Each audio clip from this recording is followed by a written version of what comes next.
Hello guys, इस video में हमने डिस्कस करना है डेवलपमेंट ऑफ प्लेसेंटा कि प्लेसेंटा कैसे डेवलप होता है, उसके कौन कौन से पार्ट हैं। Placenta is a feto maternal organ.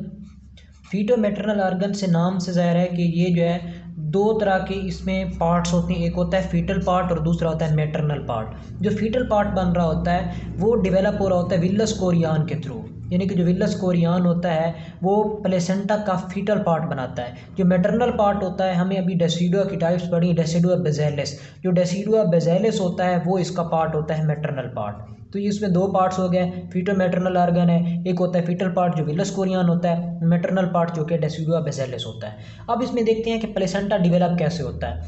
देखिए, हम स्टार्ट करते हैं। अगर हम स्टार्ट में देखें, जब इम्प्लांटेशन हो रही होती है, ये एंडोथीलियम थी, एंडोथीलियल लाइनिंग आ गई। अब एंडोथीलियल लाइनिंग जब ब्लास्टोसिस के साथ इम्प्लांट हो रहा था तो इसमें एक बाईलैमिनर एम्ब्रियोनिक डिस्क थी, उसने आगे ट्राईलैमिनर बनाया। यानी कि जो मेजरली हम देखें, जो एम्ब्रियोनिक डिस्क है, ये एम्ब्रियोनिक डिस्क है, इसके ऊपर क्या थी, एमनियोटिक कैविटी थी, नीचे अम्बिलिकल वेजिकल थी। अब जो एमनियोटिक कैविटी यहाँ पे आ गई, यहाँ पे आ गई अम्बिलिकल वेजिकल। ये कनेक्टेड होती है कनेक्टिंग स्टॉक के थ्रू कोरियानिक सैक के साथ। तो ये है हमारे पास कोरियानिक सैक। ये दरमियान में जो कैविटी डेवलप हो रही है, इस कैविटी को हम कहते हैं कोरियानिक कैविटी। ये कोरियानिक कैविटी है, ये एमनियोटिक कैविटी है और ये अम्बिलिकल वेजिकल है। यहाँ पे आगे जाके यहाँ पे फीटस डेवलप हो जाएगा। अभी ये एम्ब्रियोनिक डिस्क है, डिस्कॉइड शेप, जिसमें एमनियोटिक कैविटी है और अम्बिलिकल वेजिकल है। ये कोरियानिक सैक है, इसके बाहर है एक साइटोट्रोफोब्लास्ट और उसके मजीद बाहर है सिंसिशियोट्रोफोब्लास्ट। ये यहाँ पे समझने वाली बात है। अब यहाँ पे फीटस डेवलप होगा कनेक्टिंग स्टॉक के थ्रू, कोरियान के साथ अटैच्ड है, उसके बाहर साइटोट्रोफोब्लास्ट है, उसके आउटर मोस्ट पोर्शन पे सिंसिशियोट्रोफोब्लास्ट प्रेजेंट है। अब कैसे डेवलप होगा, यहाँ पे हम मजीद आगे देखते हैं। यहाँ पे क्या है, कोरियान है। अब कोरियान के ऊपर डेवलप होती है एक्सटेंशन, जिन्हें हम कहते हैं कोरियानिक विलस। ये जो कोरियानिक विलस होती हैं, ये असल में एक्सटेंशन होती हैं, जिन्होंने आगे जाके ब्लड कैपिलरीज टाइप डेवलप करनी होती हैं। तो जो कोरियानिक विलस हैं, ये बाद में स्मूथ कोरियान बनाती हैं और एक बनाती हैं विलस कोरियान। अब इससे कैसे बनता है स्मूथ कोरियान और दूसरा विलस कोरियान, ये होता है यहाँ के हम कहते हैं एम्ब्रियोनिक डिस्क में डेवलप हो गया फीटस। अब यहाँ पे फीटस डेवलप हो चुका है, फीटस कनेक्टिंग स्टॉक के थ्रू अटैच है, किसके साथ, कोरियानिक सैक के साथ अटैच्ड है। यहाँ पे बाहर साइटोट्रोफोब्लास्ट है और फिर सिंसियोट्रोफोब्लास्ट है। अब यहाँ पे क्या चीज़ है, कोरियानिक कैविटी है। अब यहाँ पे क्या डेवलप होती हैं, विलस प्रेजेंट थी दोनों। अब ये यहाँ पे फीटस बढ़ना शुरू हो गया। जब फीटस बढ़ना शुरू होता चला जाता है, एमनियोटिक कैविटी बढ़ती है, अम्बिलिकल वेजिकल रेमनेंट की फॉर्म में आना चलो शुरू हो जाता है। तो ये एमनियोटिक कैविटी बढ़ के यहाँ पे जो कोरियानिक कैविटी होती है उसको तकरीबन फिलअप कर देती है। तो एमनियोटिक कैविटी फिल होके जब यहाँ पे इसको कंप्रेस कर देती है, ये साइज में बड़ा होता चला जाएगा, तो यहाँ पे जो है कंप्रेस हो जाएगी। तो डेसिडुआ कैप्सुलरिस यहाँ पे प्रेजेंट था, बाहर जो इसको कवर कर रहा है। तो जो डेसिडुआ कैप्सुलरिस है वो यहाँ पे कंप्रेस हो जाता है। तो इसके कंप्रेस होने से इसमें जो वेस्कुलर सप्लाई होती है वो ख़त्म हो जाती है, तो ये हो जाता है ए वेस्कुलर। तो यहाँ पे कैपिलरीज यहाँ पे निक्रोसिस हो जाती है, उनकी कैपिलरीज ख़त्म हो जाती हैं। तो ये वाली जो एरिया होता है कोरियान का, उसे हम कहते हैं स्मूथ कोरियान या कोरियानिक लेवी। जो मैटरनल साइड यहाँ पे जो प्लेसेंटा डेवलप हो रहा है, जहाँ पे अम्बिलिकल कॉर्ड प्रेजेंट है, ये यहाँ पे डेवलप होगा।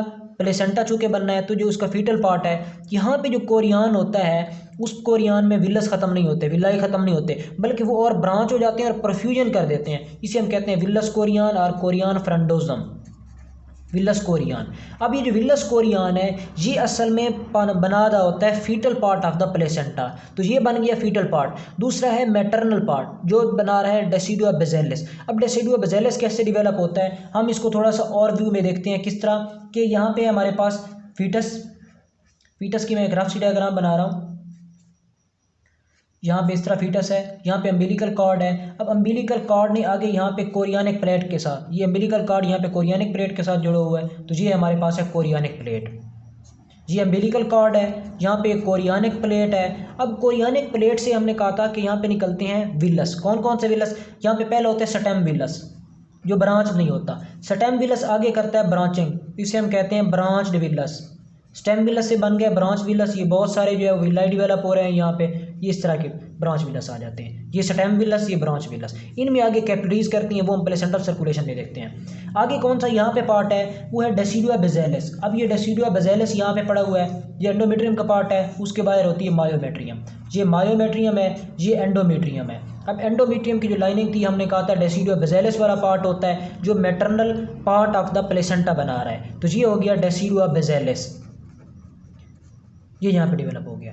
उसके बाद क्या होता है यहाँ पे देखिए हमने कहा था जो साइटोट्रोफोब्लास्ट होते हैं सिंसिशियोट्रोफोब्लास्ट होती हैं उन्हीं की एक्सटेंशन होती हैं असल में जो विल्लाई होते हैं stem villous and branch villa. यहाँ पे ये डेसिडुआ बेसिलस है जो कि मैटरनल पार्ट बना रहा है, विलस कोरियान जो है ये विलस कोरियान है। अब कैसे ये कोरियान का पार्ट यहाँ पे villous Korean stem villous and branch villous हो गया। अब ये चूंकि साइटोट्रोफोब्लास्ट एंड सिंसिशियोट्रोफोब्लास्ट यहाँ पे बना रहे हैं, एक और होता है यहाँ पे साइटोट्रोफोब्लास्टिक शेल होता है। अब ये है फीटल पार्ट, ये है मैटरनल पार्ट। अब इनको जोड़ के रखना है ताकि किस्म का बॉन्ड बना रहे। वो बॉन्ड कैसे डेवलप होता है, वो बॉन्ड होता है यहाँ पे जो साइटोट्रोफोब्लास्ट हैं वो एक्सटेंशन देते हैं, उन्हें हम कहते हैं एंकरिंग विलस, क्योंकि इन्होंने एंकर करना होता है इसको। तो विलस तीन तरह के होते हैं, stem villous, branch villous and anchoring villous. ये असल में साइटोट्रोफोब्लास्ट की एक्सटेंशन होती हैं। साइटोट्रोफोब्लास्ट यहाँ पे इसको लाइन कर देता है एंडोमेट्रियम को, तो ये होता है साइटोट्रोफोब्लास्ट जो मुकम्मल लाइनिंग कर देता है इसकी। ये जो साइटोट्रोफोब्लास्ट है ब्लास्ट ये असल में शेल बना देता है यहाँ पे, कैसे एंकरिंग विलस के थ्रू। तो एंकरिंग विलस क्या कर रहे हैं, मैटरनल ये फीटल पार्ट है, ये मैटरनल पार्ट है, इन दो को आपस में कनेक्ट कर रहे हैं। यहाँ पे कैसे बना, स्टेम विलस हो गई, ब्रांच विलस हो गई, एंकरिंग विलस बन गए। एक और चीज़ डेवलप होती है वो ये होता है ये जो डेसिडुआ बेसिलस है ये आप जाके अपनी एक्सटेंशन देता है इस तरह, ये थ्रू आउट सारा हमने एक पार्ट दिखाया हुआ है। ये जो एक्सटेंशन होती है इन्हें हम कहते हैं सेप्टा, ये सेप्टम देता है प्लेसेंटल सेप्टम। ये जो सेप्टा ये एक सेप्टम है, ये दूसरा सेप्टम है, बहुत सारे सेप्टा प्रेजेंट होते हैं जो stem villous and branch villous है उनके दरमियान में। यहाँ पे स्पाइरल आर्टरीज डेवलप हो जाती हैं। स्पाइरल आर्टरीज कौन सी होती हैं, जो एंडोमेट्रियम से आ रही हैं, डेसिडुआ बेसिलस इससे आई, एंडोमेट्रियल आर्टरीज, स्पाइरल आर्टरीज, इन्होंने आके ब्लड यहाँ पे देना होता है, यहाँ से जाती हैं अम्बिलिकल आर्टरीज, यहाँ पे कोरियानिक आर्टरीज वो हम प्लेसेंटल में देखते हैं, तो ये डेवलप हो जाती हैं। प्लेसेंटल मेम्ब्रेन क्या होती है ये हम पढ़ लेते हैं। जो प्लेसेंटल मेम्ब्रेन है, अब एक फीटल ब्लड यहाँ से पास कर रहा है, दूसरा मैटरनल ब्लड पास कर रहा है, तो जो फीटल पार्ट को मैटरनल पार्ट से सेपरेट करने के लिए एक बैरियर होना चाहिए, उसे हम कहते हैं प्लेसेंटल मेम्ब्रेन। वो कैसे डेवलप होती है, यहाँ पे ये फीटल मैटरनल ब्लड है, यहाँ पे फीटल ब्लड है, तो उसको कैसे सेपरेट किया जा रहा है, ये वाली जो मेम्ब्रेन है इसे हम कहते हैं प्लेसेंटल मेम्ब्रेन। ये कैसे डेवलप होती है, इसके कौन कौन से पार्ट्स होते हैं, ये बड़ा इंपॉर्टेंट है।